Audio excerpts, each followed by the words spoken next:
Alhamdulillah Alhamdulillahilladzi hadana lihada wa ma kunna linahtadiya laula an hadana Allah.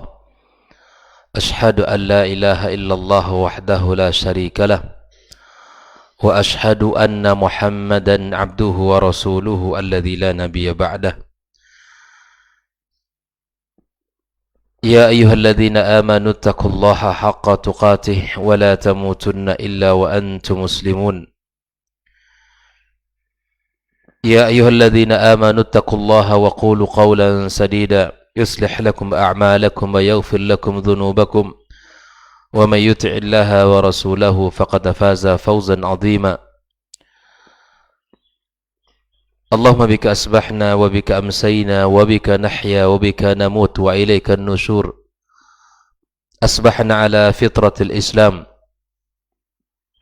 وعلى كلمة الإخلاص وعلى دين نبينا محمد صلى الله عليه وسلم وعلى ملة أبينا إبراهيم حنيفا مسلما وما كان من المشركين. أما بعد، معاشر الحاضرين والحاضرات جماعة صلاة subuh Masjid At-Taqwa Indo As-Sakinah rahimakumullah. Alhamdulillah, setinggi puji dan sedalam syukur marilah senantiasa kita haturkan kepada Allah Tabaraka wa Ta'ala atas nikmat yang sangat banyak yang Allah berikan kepada kita. Pagi yang penuh berkah ini kita kembali dipertemukan di majelis yang mulia ini, majelis yang akan mendatangkan ketenangan di hati, mengundang rahmat Allah Tabaraka wa Ta'ala, serta mendapatkan keberkahan dari doa-doanya para malaikat Allah, dan di mana kita akan dibanggakan Allah Tabaraka wa Ta'ala di hadapan para makhluknya. Ya, mudah-mudahan kita diberikan istiqamah, semangat untuk membersamai hari kita dengan ilmu, dan mudah-mudahan hari-hari kita senantiasa tertulis padanya kebaikan dan amal saleh. Salat dan salam untuk Nabi kita Muhammad sallallahu alaihi wasallam. Allahumma salli wa sallim wa barik ala Muhammad. Mudah-mudahan kita berusaha dengan semaksimal yang bisa kita lakukan atas izin Allah, kita bisa mengikuti Rasulullah sallallahu alaihi wasallam di dalam syariatnya, serta mencintai sunnah-sunnahnya, dan kita berharap pula Allah akan memberikan kepada kita syafaatnya pada hari kiamat. Hadirin hadirat jamaah yang dimuliakan Allah, kembali kita melanjutkan pembahasan yang ke-137 pada pembahasan tentang Al-Qadar.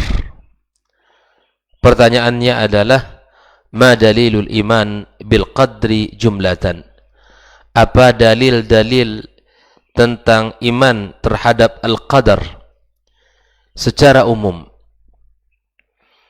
Maka muallif kitab menjawab dengan menyebutkan beberapa ayat-ayat Allah Tabaraka wa Ta'ala. Yang pertama, firman Allah di dalam surat Al-Ahzab. Allah Ta'ala berfirman, wa kana amrullahi qadran maqdura, bahwa ketetapan Allah adalah sesuatu yang berlaku. Ketetapan Allah adalah sesuatu yang berlaku. Apa yang Allah inginkan, apa yang Allah tetapkan pasti terjadi, dan pasti terjadi. Allah juga mengatakan dalam ayat surat Al-Anfal ayat 42, liyaqdiyallahu amran kana maf'ula, agar Allah melaksanakan sesuatu yang Allah ingin lakukan. Apapun yang Allah ingin kerjakan, apapun yang Allah ingin perbuat, maka akan pasti terjadi dan pasti berlaku. Tidak ada keinginan Allah yang tidak bisa, dan tidak ada keinginan Allah yang bisa menghalanginya. Apa yang diinginkan Allah maka pasti terjadi. Allah juga berfirman, wa kana amrullahi maf'ula. Kemudian ayat lain Allah katakan, ma asaba min musibatin illa biiznillah. Tidak ada satu musibah pun yang menimpa, apapun bentuk musibahnya yang dialami oleh seorang mukmin di dunia ini, illa biiznillah, itu terjadi atas izin Allah tabaraka wa taala. Wa may yu'min billahi yahdi qalbah. Wa may yu'min billah yahdi qalbah. Yang beriman kepada Allah, Allah akan berikan petunjuk hatinya. Maka apapun yang terjadi di dunia ini yang menimpa seseorang atas izin Allah tabaraka wa taala, bahkan hadis Rasulullah sallallahu alaihi wasallam mengatakan, andai pun manusia berkumpul di dunia ini semuanya, berkumpul dengan seluruh kekuatan dan kehebatannya ingin mendatangkan satu mudarat kepada kita, maka tidaklah akan terjadi, mereka tidaklah akan mampu untuk memberikan itu kecuali atas izin Allah Subhanahu wa taala. Dan kalaupun mereka berkumpul untuk mendatangkan manfaat kepada kita atau memberikan manfaat kepada kita, maka sungguh tidak akan bisa kita dapatkan manfaat itu kecuali atas izin Allah Subhanahu wa taala. Maka ketika kita beriman dengan takdir Allah, kita akan merasa nyaman karena tidak ada satupun yang kita alami kecuali atas izin Allah tabaraka wa taala. Maka kita tidak akan takut kepada siapapun, kita tidak akan gentar kepada siapapun kecuali kepada Allah, karena memang tidak ada yang mampu untuk menghalangi, tidak ada yang mampu untuk bisa memberikan apapun bentuknya kepada kita kecuali atas izin Allah Subhanahu wa taala. Pernah kita ingat sebuah kisah di zaman Rasul sallallahu alaihi wasallam di mana musuh Allah tabaraka wa taala ya ketika itu menghunuskan pedang kepada Rasul sallallahu alaihi wasallam. Dia mengatakan, "Ya Muhammad, siapa yang bisa menjagamu, yang menyelamatkanmu dariku?" Maka saat itu Nabi kita sallallahu alaihi wasallam mengatakan, Allah. Kita memiliki zat yang maha hebat, Allah tabaraka wa taala. Maka saat itu pedangnya jatuh, kemudian Nabi kita sallallahu alaihi wasallam ya mengambilnya dan mengatakan, "Sekarang siapa pula yang akan menyelamatkan kamu?" Kaum muslimin rahimakumullah. Sungguh sangat banyak kisah-kisah dalam kehidupan yang menguatkan Allah yang maha kuasa, Allah yang punya kuasa, dan Allah yang berkehendak atas segala sesuatu. Di dalam sebuah ayat yang Allah kisahkan, "Wa ma asabakum yaumal taqal jam'an fa bi'idznillah." Apa yang menimpa kalian di saat kalian berperang, maka itu adalah atas izin Allah tabaraka wa taala. Tidak ada yang lain. Allah juga berfirman, "Alladzina idza asabathum musibah." Ya, apabila seseorang ditimpa oleh musibah, qalu inna lillahi wa inna ilaihi raji'un. Mereka berkata, sesungguhnya kita milik Allah dan akan kembali kepada Allah Subhanahu wa taala. Kita yakin itu yang menimpa pada diri kita, anak kita, keluarga kita, saudara-saudara kita. Cukup kita beriman dengan ketetapan Allah Subhanahu wa taala. Maka Allah katakan, "Ulaika 'alaihim salawatun min rabbihim wa rahmah wa ulaika humul muhtadun." Itulah aturan Allah. Kalau kita sudah mengatakan inna lillahi wa inna ilaihi raji'un, maka kemudian kita akan mendapatkan banyak kebaikan dari Allah Subhanahu wa taala. Ma'asyarul hadirin rahimakumullah. Masih banyak ayat-ayat yang bicara tentang dalil tentang qadar. Ada beberapa hadis yang menguatkan tentang dalilul iman terhadap qadar, di antaranya hadis Jibril, di mana di saat Jibril datang kepada Rasulullah sallallahu alaihi wasallam, dia mengatakan tentang rukun iman bil qadar. Maka Nabi sallallahu alaihi wasallam mengatakan, "Tu'minu bil qadri khairi wa syarri." Engkau beriman bil qadri khairihi wa syarrihi. Engkau beriman kepada qadar yang baik dan buruknya. Hadis Jibril. Kemudian Nabi sallallahu alaihi wasallam juga mengatakan, "Wa'lam annama asabaka lam yakun liyakhti'ak." Apa yang menimpamu bukan karena kesalahanmu. Makanya dalam hadis yang lain kata Rasul sallallahu alaihi wasallam, "Wa in asabaka syai'." Andai jika ada yang menimpa kamu dalam kehidupan ini, apapun dia, fala taqul, Jangan engkau katakan, "Lau anni fa'altu kada lakana kada." Andai aku lakukan ini, maka pasti begini. Andai aku perbuat ini, maka mungkin begini. Ini dilarang dalam agama kita. Yang sudah terjadi, cukup katakan qaddarallahu wa ma syaa fa'al. Selesai. Jangan dibuka kembali lembaran lama. Andai aku dulu, andai begini dulu, dan seterusnya, maka itu akan membuka ya pintu-pintu syaitan. Ya walakin qul qaddarallah wa ma syaa fa'al. Cukup mengatakan itu saja. Semuanya berlaku atas izin Allah. Semuanya berkehendak, semuanya terjadi atas izin Allah Subhanahu wa taala dan kehendaknya. Nabi sallallahu alaihi wasallam juga mengatakan, kullu syai'in biqadar. Segala sesuatu itu dengan takdir. Hatta al-ajaz wal kayis. Sampai kecerdasan, sampai kelemahan, itu semua atas izin Allah Subhanahu wa taala. Maka kita memandang apapun, ya ini pandangan orang tua kepada anak juga demikian. 1, 2, 3 anak kita itu berbeda-beda. Dan kelebihan dari masing-masing itu berbeda.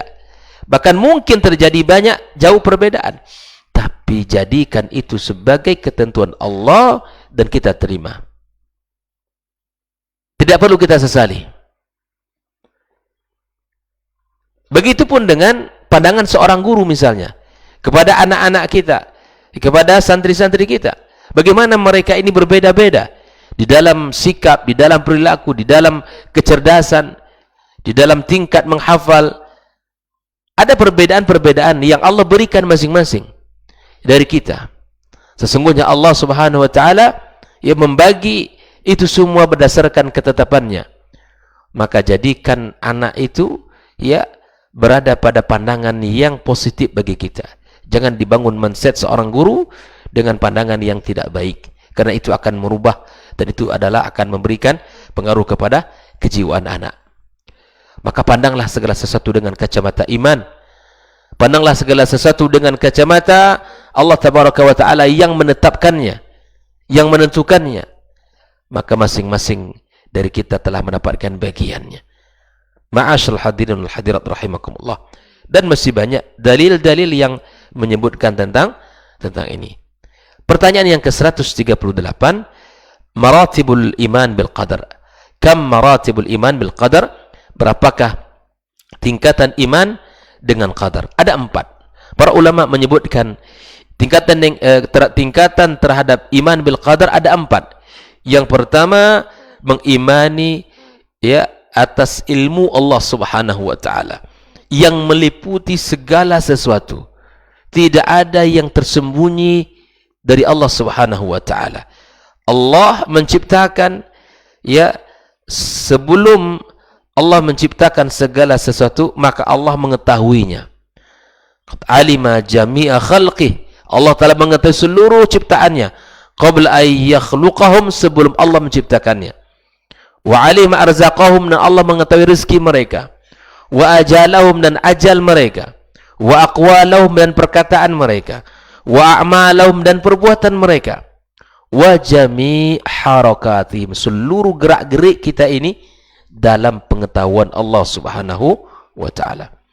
Wa sakanatihim wa asrarihim wa alaniyatihim, di dalam kondisi tenang, dalam kondisi ya tersembunyi, ataupun di dalam ya kondisi kita beramai-ramai. Wa man huwa minhum min ahli jannah, dan bahkan siapa yang menjadi penduduk surga. Wa man huwa min ahli nar, dan bahkan siapa yang menjadi penduduk neraka Allah sudah tahu. Allah Ta'ala mengatakan, wa indahu mafatihul ghaib la ya'lamuha illahu wa ya'lamu ma fil barri wal bahr. Itulah ilmu Allah Subhanahu wa taala yang meliputi segala sesuatu. Maka inilah tingkatan pertama, beriman kepada ilmu Allah Subhanahu wa taala. Adapun tingkatan yang kedua adalah mengimani ya bahwa Allah Subhanahu wa taala ya mengimani tentang ketetapan, tentang ketetapannya, tentang penulisan, mengimani ilmunya, mengimani tentang Alkitabah, bahwa Allah Subhanahu wa taala telah menulis segala sesuatu, telah menetapkan segala sesuatu tentang yang terjadi pada makhluknya. Bahkan disebutkan, ya, kataballahu maqadirul khalaiq qabla an yakhluqas samawati wal ard bi 50,000 sana. Allah telah menulis ketentuan ketetapannya, ya, seluruh takdir makhluk sebelum diciptakan langit dan bumi, ya, bi 50,000 sana, 50,000 tahun. Jadi tidak ada yang tidak ditetapkan Allah Subhanahu wa taala. Ini yang kedua, mengimani ilmunya Allah, mengimani, ya, kitabatuhu, ya, penulisan Allah dan terhadap makhluknya. Yang ketiga, al-imanu bi masyiatillah, yaitu mengimani tentang masyiah, ya, keinginan kehendak Allah Subhanahu wa taala, bahwa apa yang Allah inginkan pasti terjadi dan apa yang tidak Allah inginkan tidak terjadi. Bukan berarti tidak terjadi, Allah tidak mampu melakukan, tidak. Allah Subhanahu wa taala, ya, sungguh maha kuasa atas segala sesuatu. Allah katakan, wa ma kana Allah liyu'jizahu min syai' fis samawati wala fil ard innahu kana aliman qadira.